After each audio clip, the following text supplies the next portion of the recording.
welcome back to our YouTube channel. I'm Gugu and I'm here with the love of my life, Kearabilwe, and we are your favorite queer couple. So today, it's like a song. couple. So today we are doing a follow-up video on a previous video that we did where we were discussing the Defining Love channel.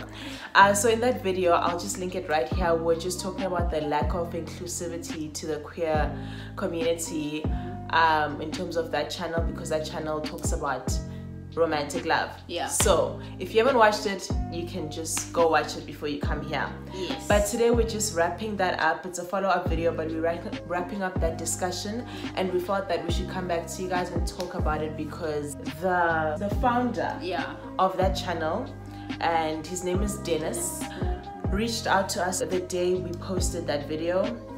So we're just going to be discussing that. So basically, what happened during the phone call?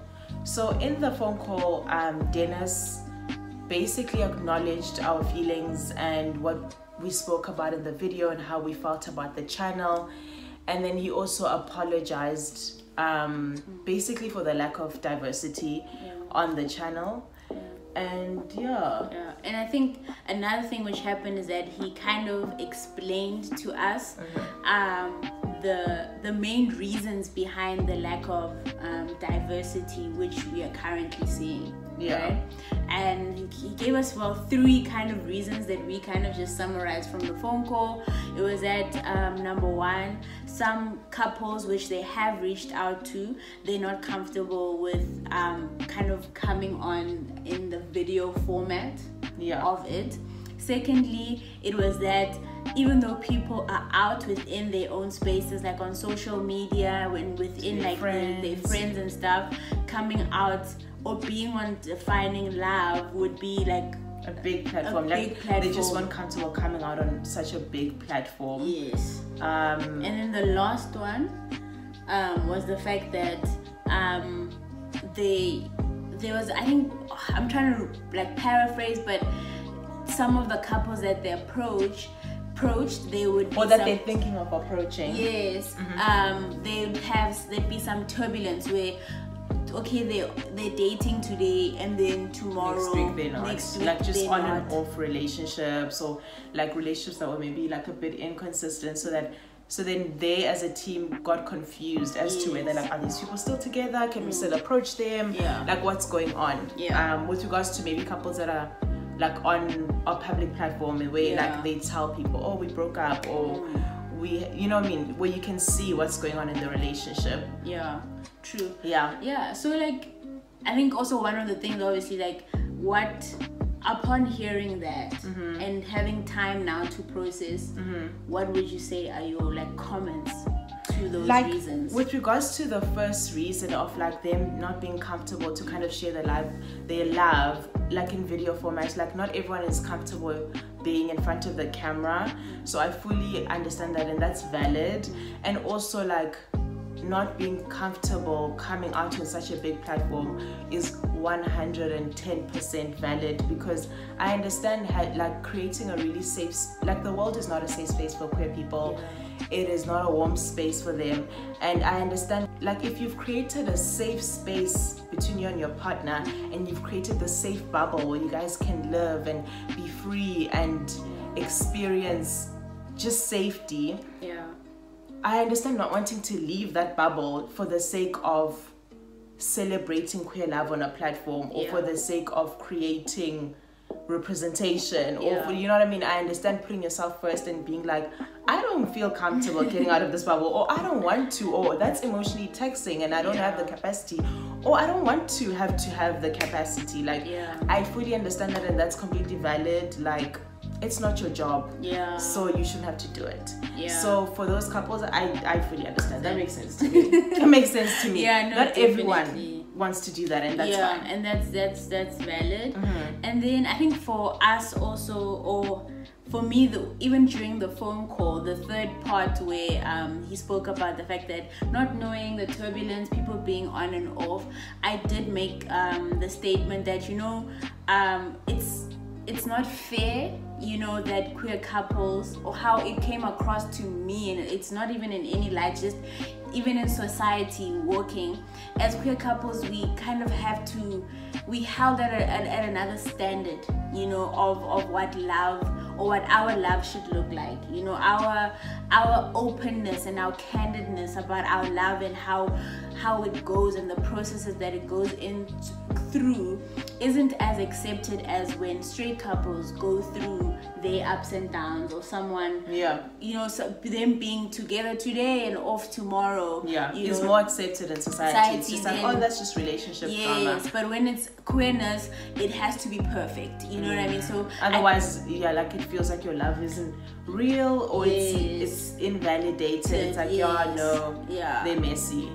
So, and I think for me, even during the call, remember I told him, I was like, I think that's even just in society in general, we need to step away from thinking that love should be perfect, or that perfection or love looks like this one picture, you know what I mean? Like, we need to get to the point where even within our generation, we are comfortable with showing the bad sides and the difficult sides of being in a relationship. It's not always going to be smooth sailing. And I think she mentioned that, like, queer couples are more it's from my experience, are more candid and more open with their toxicness, with their messiness that's happening in their relationships. And sometimes, and I think that's good to see, obviously, but people can use that against you again, or can weaponize it and be like, oh, that's, you know, that's lesbians, they're so messy, or what, you know. And that's not fair, because heterosexual couples also have those exact same issues and toxicness, but just because they're not as candid, or they show you a perfect picture, you might now judge queer love and be like, it's not as real or invalidated, which I think is personally, like, you know, those people that are already, let's say you're already queer phobic. It's like you've been looking for a reason, now you just found it. So it's like, if you're gonna see toxicness in a couple and then invalidate queer love, you are always queer phobic. You are just looking for a reason to say, because even the example that I gave Gugu when we were just sitting down and planning for this video, it was like Lasizwe, you know, how we all know, like, when he's dating someone, we all were there when he, like, you know, that guy, something, like, there was just a lot happening there. But I was just like, yo, this is a lot, you know. I was looking at it like, whew, this is a lot to go through. But I do know, even in some of the comments, like when you go to some of the gossip channels, people were there like, yeah, Vela, that's why two men mustn't date. And that's like, what do you mean? No, like, you were just this happens all the time in relationships, in the straight communities as well, where you think that you're dropping your person off at the airport. They're going there for work. You know what I mean? So I think just a big lesson to everyone, and even in that call, that I think was a big takeaway was, guys, let's step away from abantu bazotini and holding love and what it should be at this high pedestal. And if we are open and candid, it allows those conversations to happen more openly. So I just told him that shouldn't be the reason that they stop maybe showcasing a couple. Like, if they wanted to reach out to a couple and then they see on social media when they drama, they fought and whatever, it's like, it's still okay, I feel like, to reach out to the couple and be like, hey, we wanted to celebrate your love, would you like to come to this channel? Because my stance on it in the phone call was that I feel like you having fights or toxicness next week, that it does not invalidate the love you had for each other 5 months ago. So if we break up, if her and I break up, touch wood, we not. But if her and I break up not next month, this does not invalidate the past 5 years or so. You know, it doesn't invalidate our love. It doesn't invalidate that it was real, that it existed, that it was something beautiful, that it was something that deserved to be celebrated and honored, and you know, it doesn't take away from it. So it's like they have Prince KB and Zola on the channel. I'm not sure if they're still together, but there was that whole big drama on Twitter about, I'm not going to say what happened, but everyone knows what happened, the big drama. But that they have a video on defining love, and I don't think it takes away from the things they were saying in that video, or from them celebrating their love on that episode. Like, their love was real, it existed at that point in time, even if they're not not together today. I don't know if they are. Yeah. But that does not take away from anything. Yeah. You know what I mean? So I just feel like just because of this platform, it doesn't mean like these couples must stay together forever now. Yeah. Because you know what I mean? Like that's unrealistic expectations to put on human beings. Yeah, so I think that was a big learning moment for everyone, because even as we were saying these things, I think as people we're also having those light bulb moments and reflecting on our own relationship and what we've had to go through, and I'm sure we'll still go through in that sense. But definitely no one can say we're not in love, and therefore, you know, maybe just expanding the criteria when they're reaching out to people. Okay, and then after all of that, but it was a great phone call. No, definitely. Yeah. How did you feel about the conversation and that we had with him? When we dropped that phone call? Okay.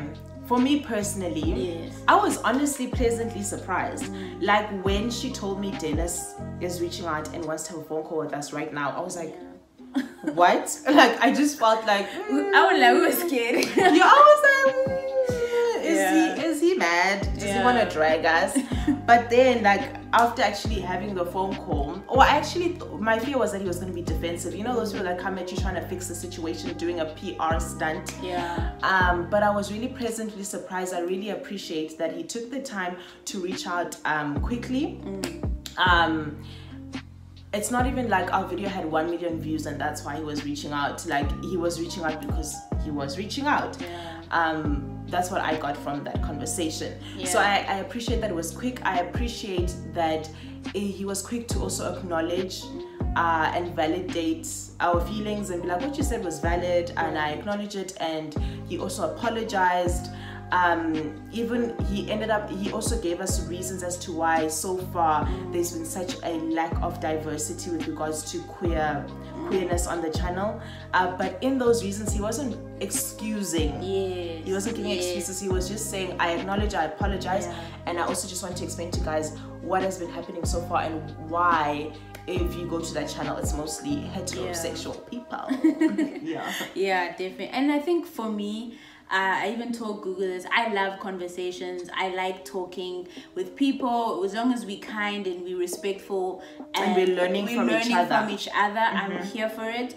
And that was the conversation that we had. And listen, like this channel is really big, you know what I mean? And for Dennis to take that literally that time out, as Gugu said, he had like less than even I think 500 views. You know, even if you go today, it's still like less than 1,000. But for me that just shows the people behind the brand. You know what I mean? And it was really. It felt like genuinely what I got from the phone was that he cared. Yes, and I think that's all we need. Okay, so I think that was truly great, and I think a lot of people can learn from that. People who are in Dennis's situation, and even for us, I'm really proud that we took that call. Because a part of me was like, cool. So then what have you seen ever since that call on the channel? What's different? Oh yeah, another thing that he did say in the phone call was that like definitely they're working on it. There's going to be change that we're going to see on the channel. Okay, so what do I feel now after looking at the channel and so far? So for like the first month or so, I was like, there is no change that I'm seeing. What was he talking about? And that's why I was really apprehensive about making this video. I was like, what are we even gonna say? Because I don't even see any change. But it's been a few months or something now, and I have seen change. There's been 2 queer friends. It was a defining friendship, so it wasn't about romantic love. It was platonic love, and it was 2 queer friends. I really enjoyed that the friends were openly queer. So it still was representation, you know what I mean? Like sometimes, I mean, there's lots of queer people that you see on TV, but they're not necessarily openly queer, or their queerness isn't really being talked about. But with that video, I felt like they were openly queer. Their queerness was talked about because they did have some naughty questions and it was funny. So I really loved that video. It was amazing. And then the other video was a queer couple. So that was the first time I saw representation of trans people on defining dinners, or a trans person on defining dinners. So it was a couple. I loved it. I loved that video. I even cried. Oh my god, it was so beautiful. Gugu was bawling. I was bawling, honestly. Like I cried way too much. It was beautiful. It was so I could relate. I think that's why I cried. It was so, what is the word? Genuine. I don't know if genuine is a word, but I felt it. Like I felt as if I felt it. I felt them, and I felt it. Like I felt the love. Like literally my heart felt it. Yeah. So I think with that, that's great. Like the production was good. I felt like they got the same great production as the heterosexual couples that have been there. So I really just enjoyed it. And I love the progress that we're seeing. Same here. Everything that Gugu said. Like I think you asked me before, like do I feel like it's been like it's perfect or it's good? And it's like there's always more that can be done. Like the representation on defining love is not perfect. It's very far from that, but I don't think we're chasing perfection. Like it's genuinely like progress and effort is what's important, and as long as we're progressing and it's improving, that's all. No one is expecting it to be perfect overnight. You know what I mean? But I just am enjoying seeing the progress, and I really appreciate it, and I love it. And I think what I liked is that they didn't post it during Pride Month. I think they posted it just after. That was the queer couple. That was pretty amazing. Just because we shouldn't only be celebrated during Pride Month. So shout outs for that. And I think from my side, once again, the progress is great for this particular channel, but let's not forget that within the greater space just of production in general and stuff like that, and media, there's still a lot that can be done. There's so much work that needs to be done. And just to wrap it up, we just have a few queer was it films or series that we've been watching, and we think that if you are craving some queer representation, this will quench your thirst. Good productions, by the way. Like amazing, brilliant stuff on Netflix. We're gonna start with Masters of None presents Moments in Love. Yes, I hope I got the name right. But even if you didn't, we're gonna put a picture. Loved it, guys. Two black women living in a space. I literally cried. No, it's a beautiful, beautiful series. Black queer women were represented. Were represented so well. It was so real, so relatable. It was amazing. Guys, the relatability for me. Just watch it. Please. And then the second one is Feel Good. Also, two white women in this. I hope they're white. I might be. Two queer women. I don't want to spoil it, but two queer white women. And they're a couple, and you will see what happens. And I think it touches on so much. Google knows sometimes I sleep like sad because it triggers me. Sometimes I'm just like, wow. Trigger warning. There's like mental illnesses that are touched on. Themes of like, is this spoiling if I say the theme? No, but I'm not saying what. No, I'm spoiling. Themes of just struggling with mental illnesses. But it's I think it's been done so well. Love, toxic love. And we know our toxic love, child. Growth. I think what I like about it is Loki reminds me of us. Me too. The toxic parts, I'm like, this reminds me of something. Why does this feel familiar? Why am I being dragged? Feels familiar. Okay, cool. And then so those two shows are really just focus a microscope on just lesbians living their best our favorite things to watch. Right? And then I think for me, then these are just other shows that I thought are queer inclusive, and I think that's what the way we should be going. You know what I mean? Including people. So number one is Naked Attractions. I love that show. Don't watch that with your parents.